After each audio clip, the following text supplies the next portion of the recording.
Hello and welcome to My Xbox and Me, episode 344. I got the number right this week. I am one of your hosts, MC Fixer, alongside the one and only Too Fresh Crash. Crash, how are you? I really thought you were going to start with Matt. It's my fault though. It's my fault this week. It's my fault. I couldn't do Tuesday this week, so we're recording on Sunday. Hence why you're getting your episode late. So, you know, everyone calm down. I'm sorry. It's my fault. And I know what you're thinking to yourself, Fixer. Is it because you were playing Elden Ring? Fixer, is it because you were playing this hardcore game that you can't speak about? Nope, it's because of my other addiction. But we won't talk about that here on My Xbox and Me, our weekly Xbox podcast that you can get everywhere on all podcast services around the world. Remember, if you want to support the show and get it early, not this week, head over to patreon.com/mcfixer. Find us on all podcast services. Subscribe to the YouTube channel, please. I've seen the numbers going up and down, up and down, up and down. Go, if you're a new listener, go and subscribe to youtube.com/myxboxandme. Crash. You're going to be talking for a long time in a second because topic of the show is all about a little game called Elden Ring. Yeah. How much time you put into it? How much time have I put into it? Yeah, just out of curiosity before I start talking. Do you know what I was going to do? I was going to come on and absolutely lie through my teeth because I've seen there's been connection issues on Xbox and I bought it on Xbox. And I was going to be like, yeah, I tried to play, but it just didn't work, guys. Sorry. I bought the game. It's not even installed yet. It's not even installed yet. That's okay. But I've been playing Elden Ring. 20-ish hours in, I think. Okay. So I like it. Let's give a full backstory because Elden Ring seems like one of those games. To me, it reminds me very much of like Cyberpunk. And so bear with me for a second here, which is like if you've never played CD Projekt Red's games before and people have non-stop talked about The Witcher, you were then going to try out Cyberpunk, right? So not the quality of the game, just the studio that is globally known, puts out some of the best quality of a game, and now we are getting their brand new game, their brand new IP, and everybody is excited about it. I put this back to, this is FromSoft, right? That's doing Elden Ring. That's how I sort of see Elden Ring. But the problem with Elden Ring is not everyone can play Elden Ring because it's so goddamn hard. Nah, if you are somebody, talk to me. Yeah. What's the backstory here? What is your Souls-like games? How many have you played? Do you enjoy them? Before we go into everything that is Elden Ring, you know? I've played every Souls game. Okay. I've put a lot of time in most of them, with the exception of Dark Souls 2, which I played for about an hour and a half, and I put down and didn't touch again. Okay. Most people will say it's the worst Dark Souls, and I wasn't a fan of it. I just thought it was weird. Okay. I never went back to it. But I've played them all. I enjoy them all a lot. How many have I beaten? That's not a good question. Hey. No, hey, Chris. You know the old Fixer? He would have slated you. The new Fixer, beating games, that's lame, bro. Who beats games anymore? I ain't got time for none of that. I got 4 kids to feed, apart from I don't have kids yet. But, you know, that's none of my... Don't worry about that. Mm-hmm. So, Elden Ring. Yeah. How is it? And it's really, really good. Okay. I like it a lot. It's Dark Souls. It's Demon Souls. It is that. Okay. Except in an open world. I've seen a lot of stories going around that it's the Souls Breath of the Wild. Yeah. And I think that does the game a disservice to a degree. Okay. Because Breath of the Wild for Zelda like reinvents what Zelda is. This doesn't really reinvent what Dark Souls is. Because at its core, it's still Dark Souls. It still plays the same in combat scenarios. For the most part, there's some variations in it. But for the most part, it's very much the same. Except in an open world that plays really well. And you're always going around the corner and you want to see what's over off in the distance and you want to discover stuff and all that stuff, which is Breath of the Wild. But I feel like that undermines what Breath of the Wild did. A relevant tangent there. I get what you're saying. It's really good. I was kind of surprised by how well the open world works in the game. Like I was expecting it to be decent, but I actually really enjoy spending time in the open world. And part of that is the ability to just fast travel anywhere, which a bunch of people praise it for. So Like wait, if what you was get that? into Dash travel. fast travel, fast Fast travel. travel. Sorry, I thought you said Yeah. dash travel. I was like, what's this new system? I might have Dash travel. I might have misspoken. No, fast travel. Got Just yeah. yeah, just like you hit a hard spot, you can just fast travel anywhere and go attack a different angle, go somewhere else. Where previously the issue with that a lot of people had with Souls games was once you get into a spot you can't pass, that is where you have to go, and now you can do nothing. Like you can't do anything. Where now it's like you have all these other. Think of it like a spider web, right? You went down this one strand. Now you have all these other strands that you can go through and explore. Well, and I think that was the thing I loved about like a Bloodborne or a Demon Souls, because again I have played these games before, not so much with Sekiro, but those two in particular, in terms of the way the map's designed. It opens up like little passageways for little shortcuts and things like that, right? So does this still have that, even though that it's open world, or is there less of that now? To a degree there's less of that, but there are, I think they call them legacy dungeons, and they are these bigger dungeons that you can go through, and you can unlock shortcuts in them, and you can figure out better ways to go through it. There's secrets in there and all sorts of stuff. Yeah. But they also have much smaller dungeons as well that you can go through, that don't have as many, like you can unlock shortcuts in some of those, but they aren't as elaborate. For that, it's like, what is the reward at the end, and what boss am I going to face or whatever? What do I have to overcome in those situations? And I think that kind of works out for the game better, because one thing I think the game does is it allows them to introduce easier bosses with interesting mechanics. Love that already. I love it. Oh, I heard the word easy. Easier. Yeah. And it's an open world game, so I imagine the end of the game, and from what I've heard, the end of the game scales pretty harshly. Yeah. Which makes sense. With an open world game, you can level up and it gives you more time to get XP and stats and all this stuff. So the end stuff's going to be more difficult, and you might struggle a little bit if you try rushing through it. But it does leave room for more variation with bosses, and there are some easier bosses, but there are still really tough enemies and bosses as well that you have to fight. Just in general, the game, just walking around discovering stuff is just so dope. Having a dragon, which we saw, it's the first thing they showed, the dragon just randomly falling down. There are multiple moments like that where just something pops up out of nowhere, and it's like, oh, this wouldn't have happened if this game wasn't an open world game. Yeah, where just the way the world works is essentially at its core just slightly different, but enough to really invigorate maybe somebody who hasn't been super into Souls for a while. Yeah. I will say that there's probably some people who are really into Souls that won't dig the open world format of it. Okay. Because it isn't like one big. Souls is a linear, non-linear game in general, because you can go and unlock shortcuts and do all this stuff, but you're always working in one direction for the most part. Where this is really, if you don't like not knowing where you're going, like they have the guiding lights, but I don't think the guiding lights are the same as having a linear path, right? Because the guiding lights just send you in a direction, not really tell you where to go and what to do. The game gives you some vague objectives, but it's still, you have to go there and find the objective at the end of the day. Which I like. I like the sense of exploration. I like checking every nook and cranny. I enjoy doing that, but I do think some Souls fans might not enjoy that.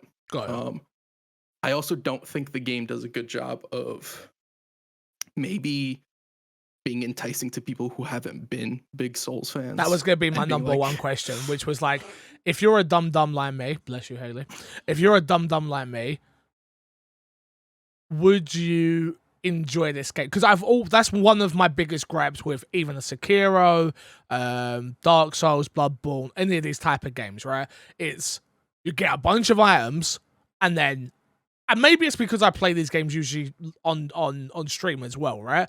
But I'll play these games, I get a bunch of items, I don't know what these items do, and I'm then crippled by the fact that I'm scared to use half these items because they might be important to help me with a boss at some point, and then I just get myself into a frenzy of like, oh, I don't know, where the game's probably telling me, why don't you just try? Why don't you just use said item? And I'm like, no, I'm not using the item because I'm scared. Like, where for someone like me, where does that lie, sort of thing?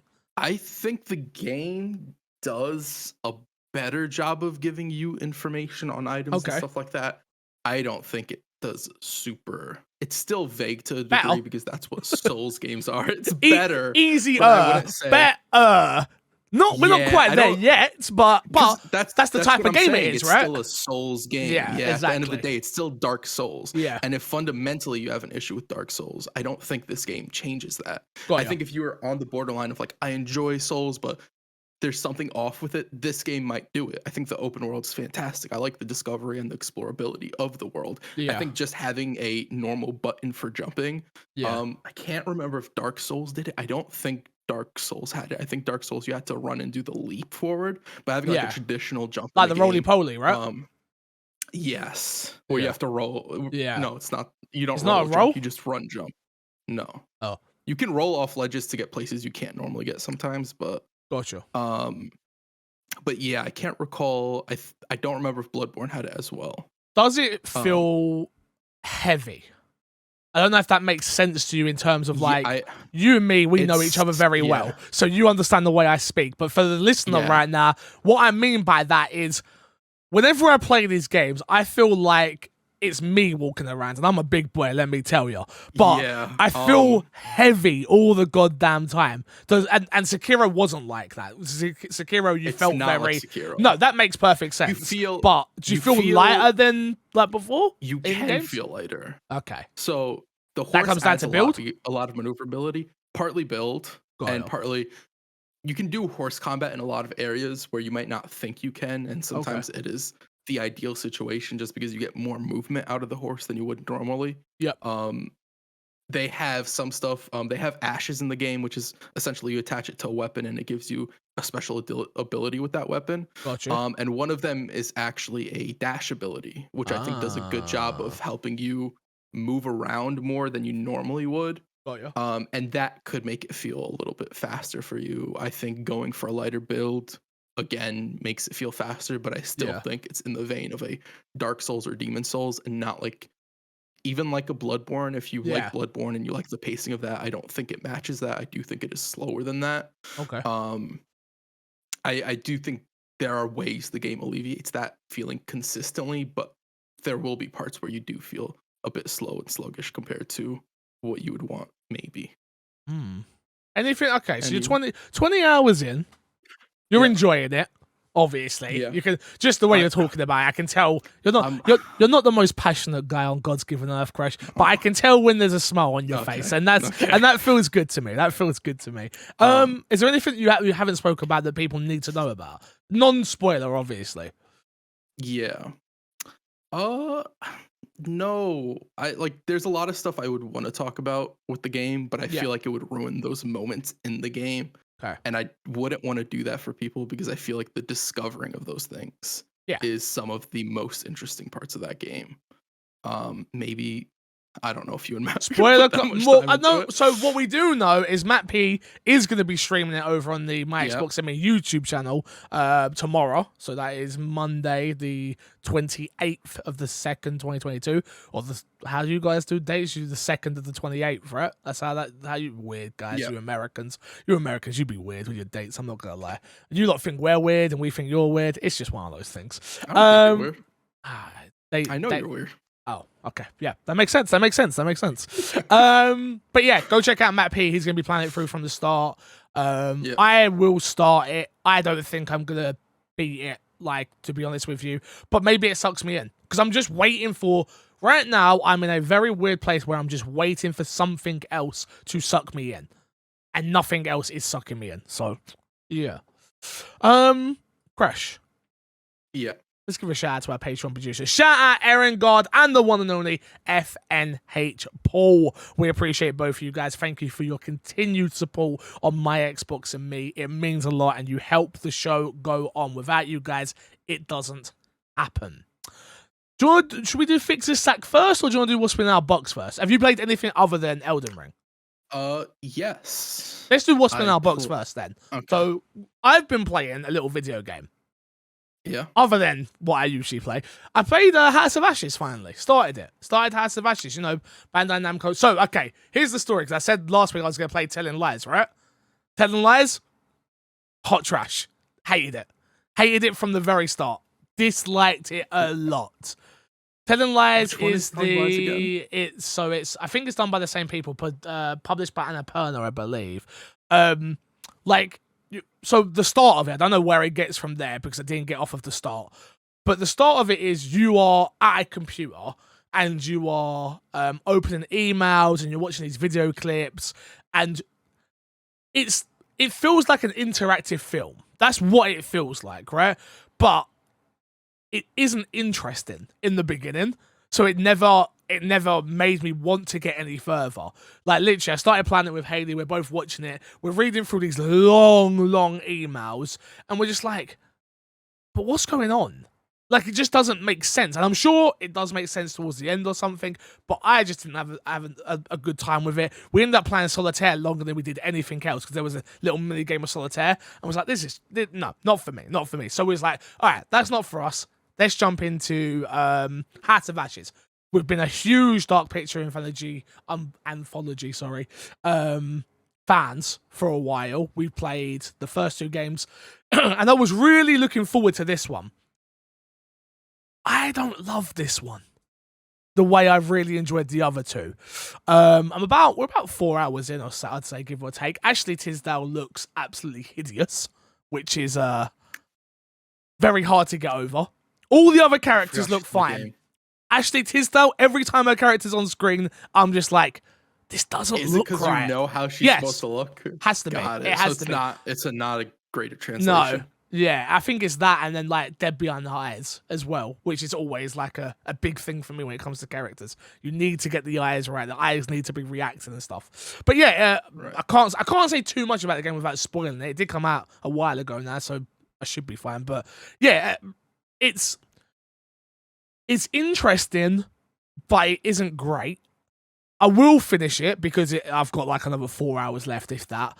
But it also is the worst game. It controls the worst of any of the other games. So it controls worse than Man of Medan, and maybe it's just me, and it controls worse than what's the other one? Damn, the witch one. I can't think of what it's called. Don't ask me.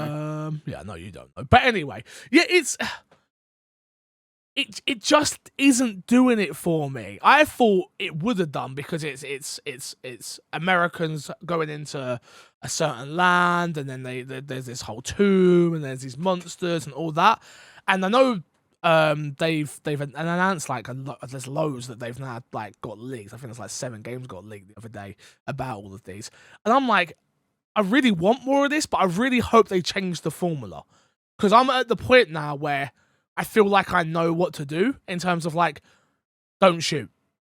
Every time it's like, don't shoot the character, don't shoot this, don't do that. It's always like, don't attack, and then that way everyone lives until you need to attack. And I feel like the formula itself, excuse me, is kind of a bit washed out. I want them to really, with these next few games, I want them to really go through and change up not only the gameplay, and make it a little bit more of a funner, interactive story, and because that's what they're making, but also give me a little bit more to do. I thought this one we was actually going to be able to get some shooting in.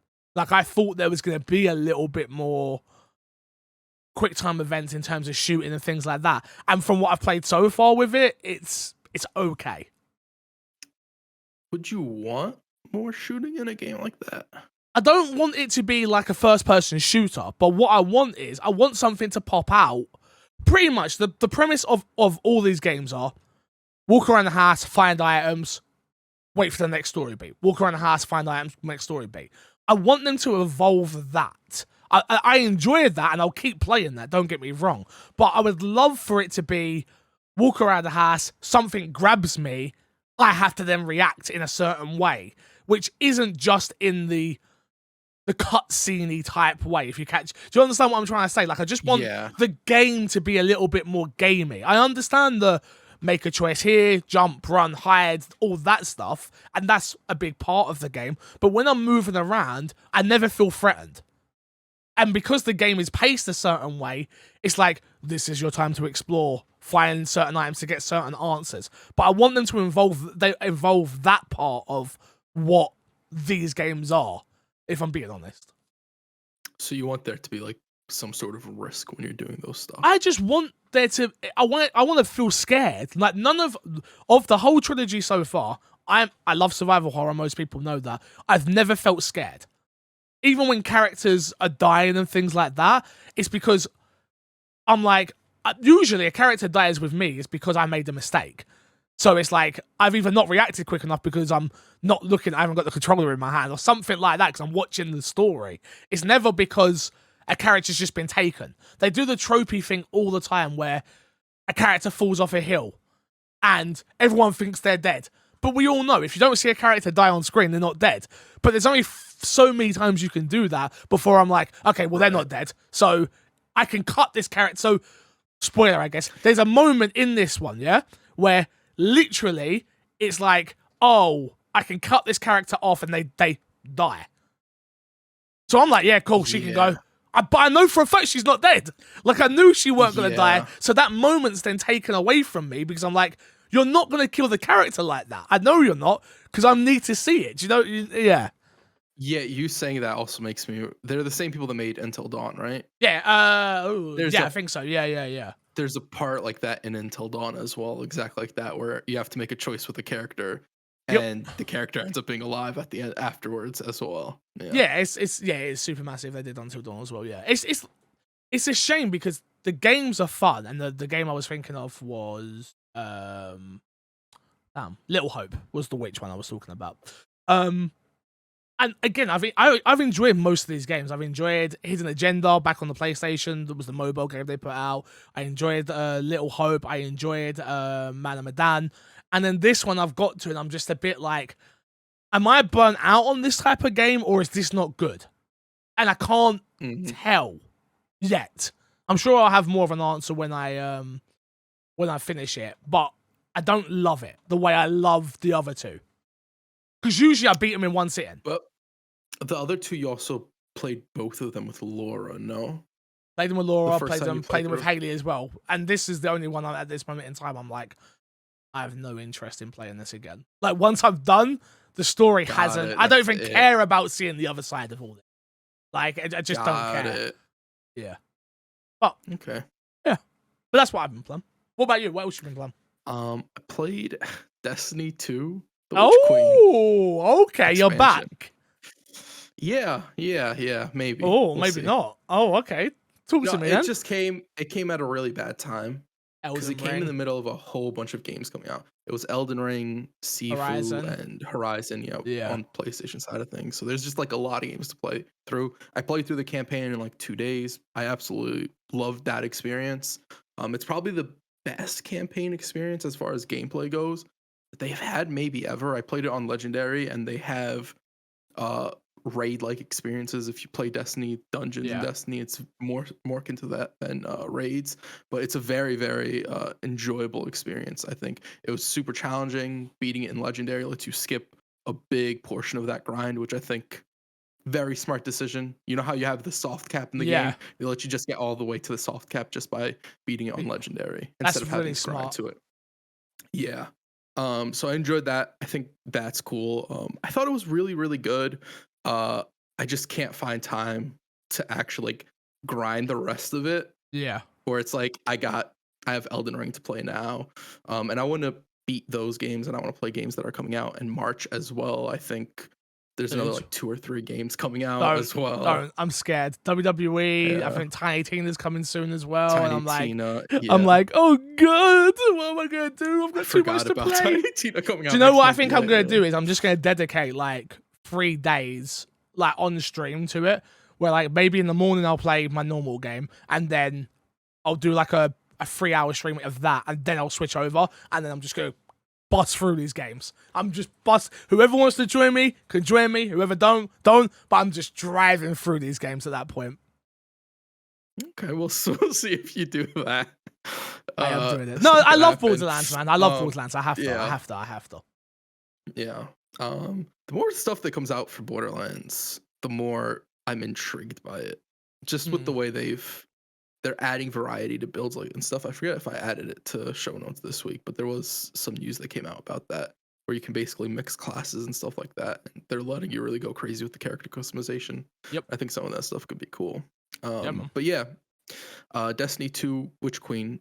I like what they're doing so far with Witch Queen. They added they redid the Void subclasses for all the classes, and that there's a lot more customization, and they seem to be bringing back a lot more of the RPG systems to the game that they sort of took out, and it's sort Okay. of starting to become more of a power fantasy again. I don't know if it'll ever get to the point where it feels like a power fantasy, the same way that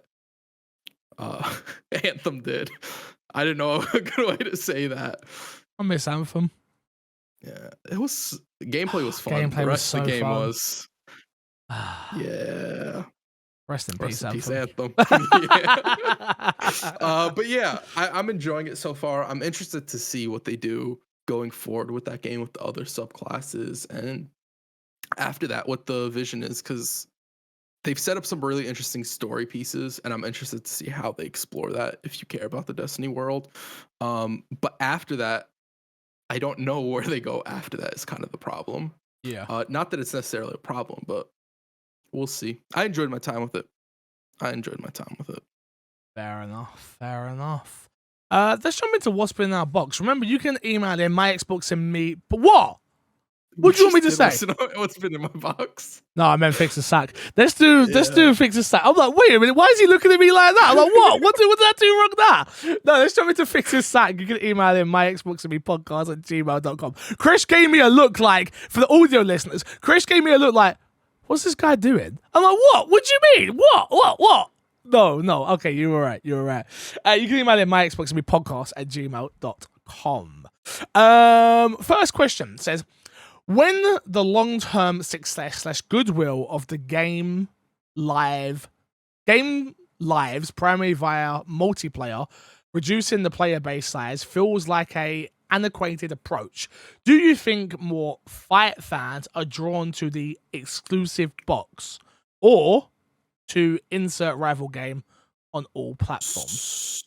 So there's more to this on Twitter. This is from Original Cookie Man, and this has to do with the Street Fighter 6 announcement. It's not confirmed to be PlayStation only, but a lot of people are guessing it's going to be. Yeah. And so his question just basically revolves around, like, is this kind of a dumb decision? And he also brings up Brawlhalla and Brawlhalla's the way Brawlhalla does it of being a completely free to play game, and if that's the way to go for games, things like that. Yeah. I mean, I don't think it's a dumb decision for Capcom to keep getting their bread when it comes to Street Fighter, if I'm being honest. Yeah. I don't know how well Street Fighter 5 did to understand the business side of it all. I mean, does it matter? To be honest, I know Crash is going to think I'm mean when I'm not, but Xbox have a perfectly good competitor of their own that they own in Killer Instinct.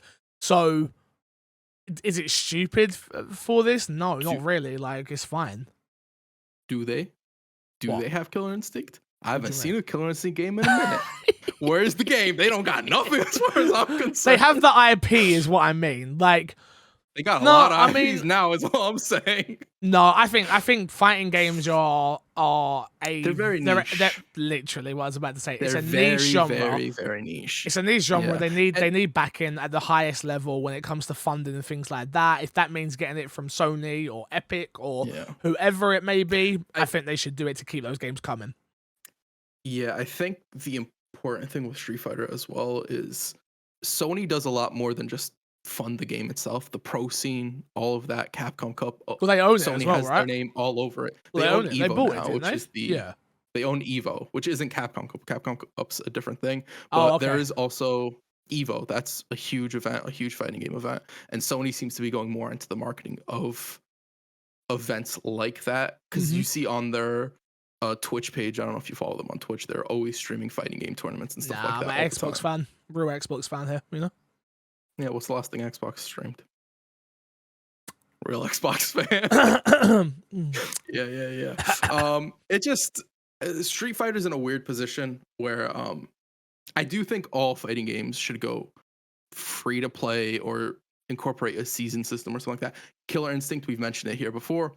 It was above. It was a way of ahead of its time. It was ahead of its time. Way. It was. Yeah. It was. It actually was. It's crazy. If they did what they did at the rate they were producing characters and stuff like that, it would be a completely different conversation if the game came out today. Yeah. But it didn't. It came out in the Xbox One generation when everybody hated Xbox. I remember that game coming out and just being like, I don't understand. Where are the characters?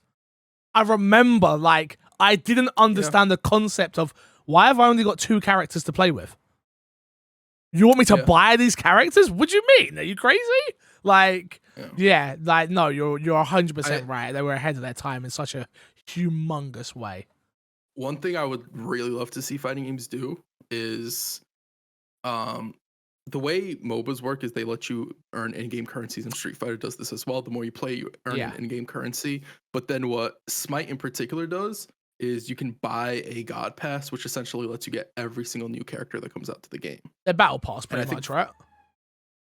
No, they have Battle Passes as well. Oh, Jesus. Not a Battle Pass. Okay. Battle Passes are for like cosmetics and stuff like that. Gotcha. A God Pass is strictly like every single new god or character that comes into the game, you get access to that character right away. Gotcha. And I feel like that would be an interesting thing to approach with a game. I don't know if Street Fighter is the game to approach with that because Street Fighter is already a big game as well. I feel like that's something you do with a smaller game that needs that help. But yeah, fighting games are in a really interesting spot. Going free to play, I think, is a smart idea, but I don't know how many companies can like sort of look at the niche market fighting games are in and like, yeah, we'll make a free to play fighting game and see how that does. Original Cookie Man has a tweet where he brings up the numbers of people playing the game and owning it, and it says that more people own and play Brawlhalla, but how many people spend money in Brawlhalla compared to like a Street Fighter or Dragon Ball Fighters or something like that. And I think that's the important thing that a company should ask. I think they should be free to play. I think that's the smart move to make to keep people engaged. But how do you get people to spend money is the bigger question they'd be asking. Yeah, and the second part of his question, which is, do you think more fight fans are drawn to the exclusive box or the insert rival game on all platforms? I think you go where the game is. At the end of the day, if you enjoy Tekken, you're gonna go where Tekken is. If you enjoy Street Fighter, if Street Fighter is your game, and it's the same thing. Like it's like a FIFA, it's like a UFC, it's like a Madden. Like if those games were then exclusive to one of the consoles, that is your sport. Fighting games to me are very similar in that regard in terms of like some people only play Street Fighter. That's it. Yeah. Like they don't play nothing else. They play Street Fighter. Like they're gonna go where the game is. They don't care what. Well, they do care. I'm sure they would prefer it to be on PlayStation. Most people, because that's where they've probably been building up that ecosystem now for the last game. But if it was exclusive to Xbox, I think they would come back over. Like I don't think it would be a case of they wouldn't, because that's the game they play. Yeah, fighting games are also, people are very dedicated to the fighting games they play. Mm-hmm. But when you're looking at the grand scheme of things, I think Sony's done a much better job of getting fighting game titles on their platform, where a good number of them have been exclusive to their platform as opposed to coming out on Xbox. A lot of them are anime fighting games, which are more Japanese type games. So that kind of makes sense.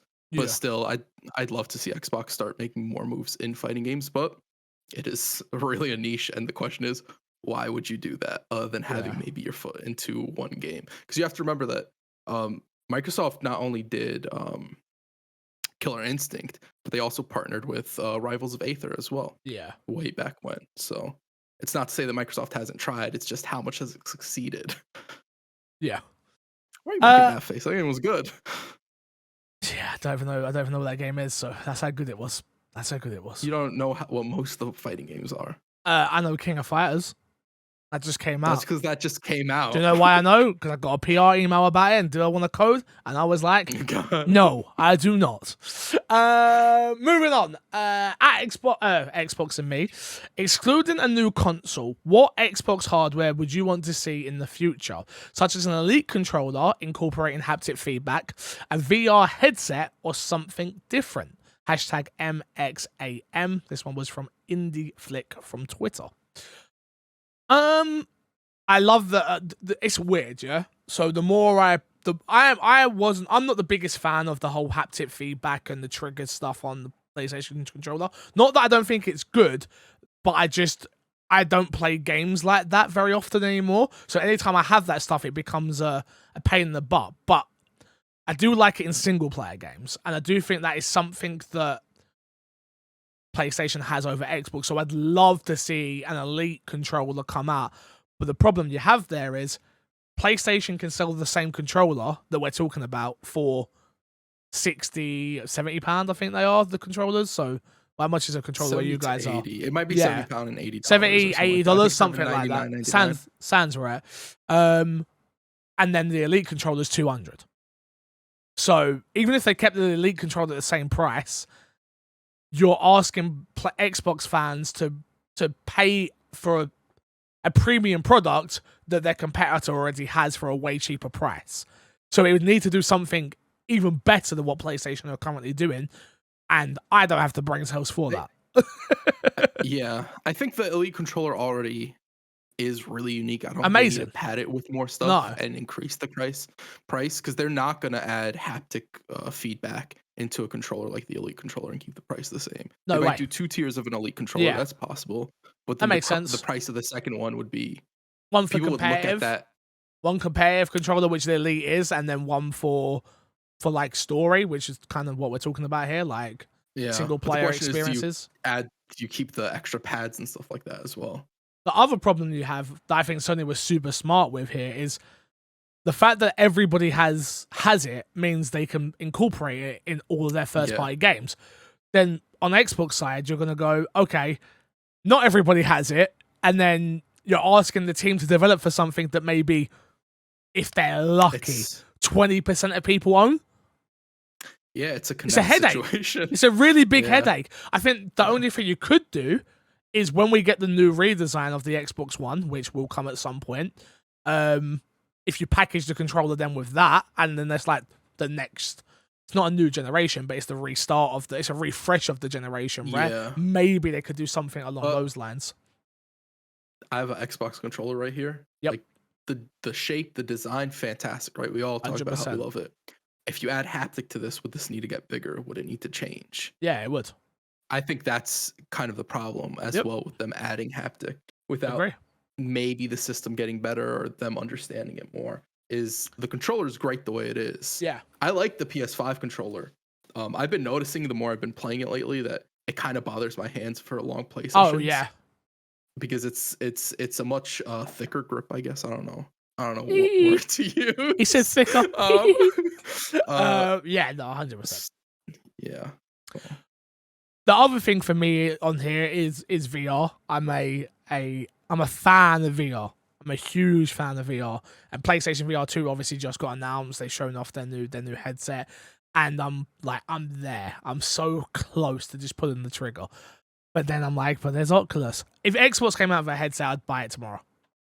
But the problem is, I need first party titles. I need it to be backed. And Xbox, I don't think right now, Xbox are not in a position to be worrying about VR. I don't think it's a smart move for them. No, to it's be not. Honest.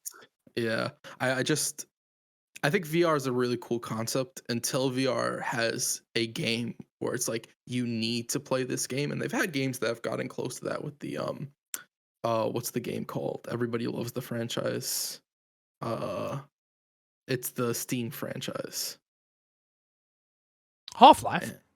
Half-Life. They had that Half-Life first person game, the VR game. Yeah. Yeah, there was that one, and I think For Honor had a really good VR game as well. They had something that came out, yeah. Yeah, that people really like, but none of it's been something like an Elden Ring or something like that, where it's like, this game is a masterpiece. You need to play this game. Half-Life was niche of VR. People did like Half-Life a lot. That was like it could be the niche of the VR. Yeah. It's not, to me, it's not even that though. It's the back end. It's like, if you're going to give me, if Xbox put out a VR headset, I want Sony have it. But like, I want an Iron Man experience that's actually like a 10 out of 10. I want a Spider-Man experience that's 10 out of 10. I want a Batman experience that's 10 out of 10. Not the ones we've got so far. Because the ones we've got so far have been half-baked and not that great. It's the problem where VR goes into being an experience as opposed to being a game. And one of the issues with making a game in VR is like, you might go ahead and make the game and it could be one of the best games ever, but can somebody actually stomach playing the game? And I mean that quite literally. Like, Yep. Will it give them motion sickness? Will they have issues while playing and stuff like that? It's hard to tell someone you can only play this game in hour increments. Yeah, Otherwise exactly. you're gonna be like sick. People, yeah, and that's one of the things. It's why like a lot of VR experiences are kind of on rails. Yeah. Because the more you let a person do what they want, the more likely they are to literally cause harm for themselves in some sort of way. And I was thinking of the best way to word that. No, I got you. It's kind of the struggle with VR. Yeah. As far as hardware for me, like I can't tell you anything. Like I think haptic would be cool, but it's not necessary. I don't think Xbox needs to do anything. If anything for hardware, I'd say a dongle for Game Pass and xCloud. But even that's not really. I don't see that as something Microsoft needs now. Or Not right this precise second. for. Yeah. Yeah. There's I think Microsoft's in a pretty good spot. A better headset, like an actual good headset. I was thinking that, like an actual premium headset, but then the problem is they partnered with Bang & Olufsen, which is the premium headset they've got, which is. But I just, I don't know, like both the headsets that PlayStation have put out, being the PlayStation headset and the Pulse headset, and then the Xbox one. I've gotten both. Neither of them are amazing, in my opinion. Like compared to my A50s, they're not even close to me. Yeah. So I think they're both only $100. Where the A50s are A50s 300, 140 plus. I think it's 140 just for the dongle, right? Yeah, for the base. Yeah. It's the pricing difference is crazy, but that's what I'm saying. Maybe a top of the range premium headset that's not Bang & Olufsen and it's actually Xbox. It's got the branding. I know Bang & Olufsen one's got their branding, but it's not. Still, like I think they're like £450 as well, which is like it's a premium product. I get that, but I'm like, bruh, that's a lot of money, and I'm using it for gaming. Yeah. That's the problem. Like, it's a hard one. But thank you very much for your question. I appreciate it. If each major video game business player, Nintendo, Sony, Microsoft, Steam, were a fast food restaurant, which would they be and why? Sony, to me, would be McDonald's.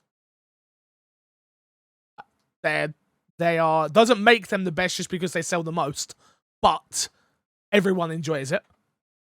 You can digest it. It goes down, but it never fills you up. You know, like that's to me. Would you reckon McDonald's, Sony? No, that's not. Well, where are you at? I did it. So for me, let's hear it, please. For me, I attached personal experiences and ideas to it, right? Okay. So I have Nintendo being Burger King because I have a lot of childhood nostalgia with Burger King. There used to be a Burger King like not too far away, and a little bit past that was a Foot Locker. And my mom would be like, "Let's go check out sneakers." We wouldn't really buy Couldn't afford them. Foot Locker, but my mom, my mom really just wanted us to walk, and so she's like, "We'll go there, and then you guys can get Burger King." And the Burger King had a little car you could sit in, and it was a great time, and I remember it very fondly. So that's why Nintendo's Burger King. Sony is KFC. I used to love it a lot.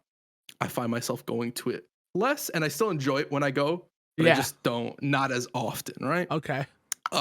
Microsoft is Wendy's. I like my Wendy's. That's your favorite though, yeah? It's up there. When it's good, it's really good, but certain spots are just mediocre. Yeah. And like Xbox sometimes some mediocre experiences, but I still really like it, right? And then he put Steam into this, and I was conflicted with why Steam is on this list. And so I gave Steam a very Steam's PC. Answer. Steam's not PC. But that's what we should say. That's what it should be. It should be PC. But I gave my answer already. Okay. Sorry. Have Walmart's over there? No, we got as. So okay, but you know what a Walmart I know what you're going with. Yeah. So inside of a Walmart, they usually have that little dining area, and they'll have branded spots, and they have the McDonald's in some Walmarts. Oh, okay. And McDonald's makes no sense why it's there. Like, you don't belong here. You don't belong with the store. Like, you make no sense here. Mm-hmm. Steam is the McDonald's inside of a Walmart that has no business being there. The people only go when they're like, damn, we've been in Walmart for an hour and we kind of need some food. Okay. Because it has no business being there. Fair enough. Just like Steam on this list. Oh, okay. Man, you thought about this a lot. I love that. To me, Sony would be McDonald's. It's good. It's consistent. It's always there. You can find it in every country. It tastes. It's just pure consistency. Okay. Sometimes they're gonna come out with a double Big Mac, and you're gonna eat it, and it's gonna be a 10 out of 10.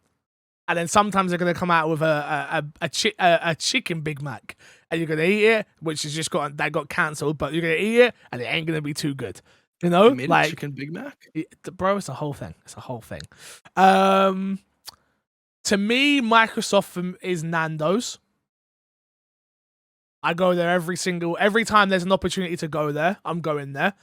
They are priced perfectly, and the quality is always good. It's good. Doesn't make it great. Doesn't make it amazing, but it's always good. Doesn't matter what spot that I go, I know that I'm going to get a good Nando's. Very rarely have I ever had a bad Nando's. You know? But it happens on occasion. On occasion, you go to the one in Lewisham. Not that often. If you go to the one in Lewisham, bruh, I got cold chips there a few times. I'm not going to lie to you. But it's my favourite spot. I like to go there. I feel comfortable there, you know? Steam to me would probably be like a KFC, I guess. Which is like, when I go there, it's delicious. It's delicious. I don't know why I don't come here more. But then I realize why I don't come here more. Because I want more than 2 wings. I'm not paying more than £1 for 2 wings. You know what I mean?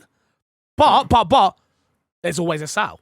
So you turn up, and you got that Savers menu, Steam, you be there. KFC, and every time I eat it, I get that, I get the fully loaded meal, spicy burger, chicken on the side, coleslaw, apple tango. But you know what the problem is? Their fries. They're trash. That's Steam.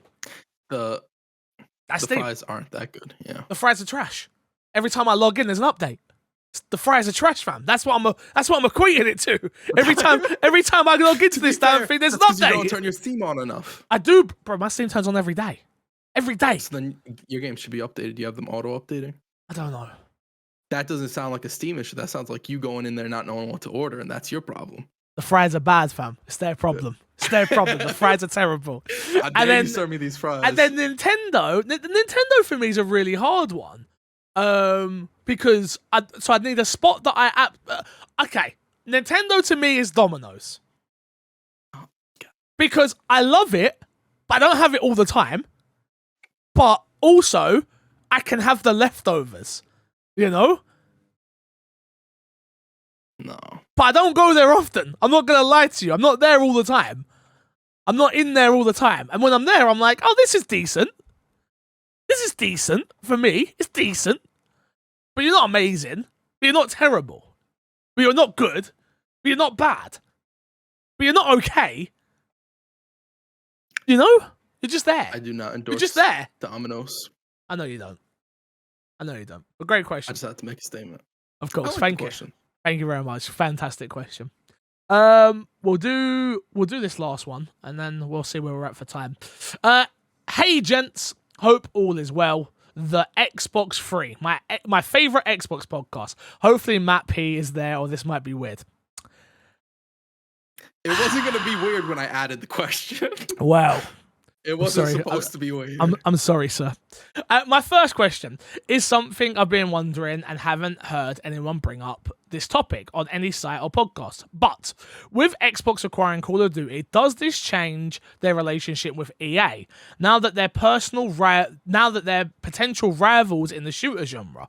Also, not to forget, the stealth drop of Halo in the same week as Battlefield 2042 probably didn't help either. Your guys' thoughts. It's a great question. Well, I think what we've seen as of lately when it comes to EA and Battlefield is they know that they're not in a very strong position anymore when it comes to that franchise and that genre. Like, it's gonna do okay. It's gonna do. There's gonna be people that enjoy it. There's gonna be people that play it, but I don't think at this moment in time, after the last 2 Battlefields and how long we waited for this Battlefield for it to be what it is, I don't think you can even say they're like a direct competition. Compared to like a Apex, it's way more competition for COD than what Battlefield is at this moment in time, I believe. Yeah. I mean, honestly, Battlefield is Medal of Honor now. as far as I'm concerned. Where it's like it'll probably be a franchise that goes away for a while, and we might see it. We'll see it. We will definitely, as opposed to Medal of Honor, we will definitely see it again at some point. Yes. In what capacity and what form, who knows? Yeah. But also like Battlefield's not competing with anything. No. Like if we're gonna be like completely honest, like 100%. Call of Duty, like why did like think about it? Why did Microsoft go like, okay, we're gonna stealth drop Halo? It's not just because they didn't know Battlefield was coming out. They were probably like, nobody's gonna care about Battlefield anyway. And while we do have marketing for that, it's much more beneficial to us to drop Halo. 315 views on Twitch right now. The top streamer has 187. There you go. It's also like the thing about Battlefield that made Battlefield successful back in the day is that there were two shooters. There was Call of Duty, there was Battlefield. Yep. Now, if you want to go to shooters, there's Call of Duty, there's Apex. First of all, there's more than one Call of Duty because you also have just the multiplayer. You have Splitgate, which I don't know if that's still. It's still people still playing it. Yeah, people still playing it. Yeah, there's loads right now. You have Halo, you have Fortnite, you have games to play, you have shooters to play, and a lot of those are free to play games that are constant but changing. So everything you have on that game on that platform is always there. With Battlefield, it's a new Battlefield, and sometimes it's less refined than the last one. Sometimes it's buggy, sometimes it's not. But it's not always the same experience. And I think that's kind of Battlefield's issue. It needs to come out in a consistent way, but also come out and be sort of good. I don't mean that in like an insulting way, but I got you. Yeah, we need at least good. Yeah, give me at least good. I think the issue for Battlefield, from where I'm at, is that they went with scale and quality of visuals and stuff like that, because that was always a big thing for Battlefield. Like, look at our physics, look what can be destroyed, look at the scale of our game, 64 players, and all this stuff. Where Call of Duty was, we're gonna stay the same, our gameplay solid, right? And I think Battlefield needs to go in a direction where they're favoring gameplay as opposed to all these other things. Bro, if that would even work, and there's no guarantee that would work for Battlefield at this point. How are you putting out a game like that without a solid BR? Yeah, I know they had all these other modes, the storm mode, all that stuff is very cool. It's very cool. They had a BR that was trash. The last one, yeah. So yeah, it's yeah. I don't know. It needs, go on. No, go. It needs a BR at this day and age. I don't think you can release a game like this. Like, it's why Call of Duty is as successful as it is right now. Not to say that Call of Duty would ever be unsuccessful, but it was on a downhill trend with popularity until Warzone came out. Yep. Because BRs are the thing right now, and maybe that'll change in the next few years or something like that. But that's a long time for Battlefield to wait and then see that and then adopt to whatever it is the new meta is. They always feel like they're late to the party. Battlefield to me, like they have some cool tech there. They have some real good potential gameplay, and like there's not a lot out there like Battlefield, but the things that people want, they never seem to do. Yeah, like weird. Well, it's also like the stuff people love about Battlefield has been the same for the longest time. They haven't changed any of that, right? They like the scope, they like all these things, and you're not changing in any significant way. So I don't know. They have to figure something else, but I don't even know what they would do, and I don't even know if they know, and I think that's kind of the issue. That's why we talk about it on the podcast, and they make the games crash. Yeah, true. Lastly, with all these pizza bets going on, does England even have good pizza? From BT Maverick 707. No.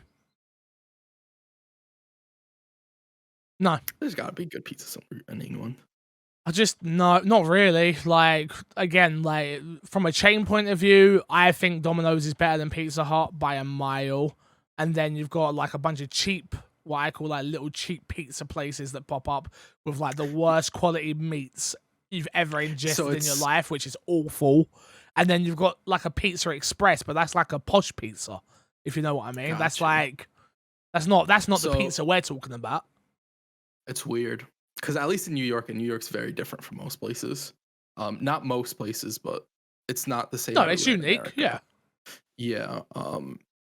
Local pizza spots are the spots to go. Yeah, of I know that course. there's some places in America where it's like it's Domino's and the local pizza Yeah. spots aren't really that good. But in New York, it's like it's all local. And if you go to a chain spot, and there's the funny thing is a little bit off of gaming, but I kind of want to mention this because I just want to. Hey, you do you, bro. My Xbox and There's me. people- This is the and me part. There's people who come to New York as tourists, and they're like, "I'm gonna have some New York pizza," and they go and they have Domino's. Yeah, no. And it is the weirdest thing to me Because to they them don't saying, understand. They don't understand. That's why. They depending on where you're from, that's all you can get is a Domino's or a Pizza Hut or a Pizza Go Go. Or like you got Papa John's. Like that's it. That's all you got. Like you ain't trying to find a local spot with Uncle Reggie around the corner who's out here slicing and dicing this meat and this fucking peppers. Like no, we don't have even here. Like no, we ain't got that. Not really. Like every cheap pizza place is terrible. Like terrible. I'm talking terrible. So yeah, do we have good pizza? No, not really. We have pizza that's digestible. You like Domino's? You made Nintendo Domino's. No. But don't get it twisted. I get what you're saying. I like Domino's, but Domino's is not good. It's better than the cheap places that I go to sometimes, but it's not good. It's better than Pizza Hut. Where Pizza Hut used to be the spot. And then they changed something and it just went downhill. I don't know if I've ever had Pizza Hut. Oh, you can have some when you come over. All right. Yeah, that's what I'm gonna come to England. All the way to England for Pizza Hut. Yeah. I got you, fam. I got you. No Nando's, no nothing. It's Pizza Hut every day while I'm there. 100%. 100%. Do you know what? I was going to do news, but we're not. We're going to wait for Matt on Tuesday because there's nothing breaking here. So, Sarah, your question will be answered next week, along with a few other questions. Let's plug, and get ourselves out of here, Crush. What you got to plug this week, my guy? Matt's stream on YouTube. If you guys forgot, he's streaming tomorrow on Monday, 6 p.m. GMT. I believe so. Or let me make sure and double check. Fix promote what you're promoting while I check. Yeah. Got a new song out. It's people. I'm seeing some people go, "Oh, hold up! Actually, this is actually pretty good music." All of a sudden, you weren't expecting it. I've got another new song out from obviously RP. It's called Head Pop. You can go check it out on Spotify if you just type in MC Fixer. You got 9 to 5 on there. You got Decisions on there, and now you have Head Pop. So if you enjoy, like I say, listen to it before you're like, yo, I don't like rap. Yeah, I know there's a lot of people where it's like, I don't like rap, I'm not listening to it. I'm not like a rappity rap guy. Like I tell stories and stuff like that. So give it a chance and give me some feedback. I would appreciate it. Go on, what time? 7:30 to 9:30 p.m. There you go. GMT. Damn. So, yeah. Well, yeah. There it is. Thank you all for watching. Again, we appreciate you all. If you are new around here, like I said, hit the subscribe button. And until next time, we'll love you, leave you, see you all later. Good boys. Goodbye.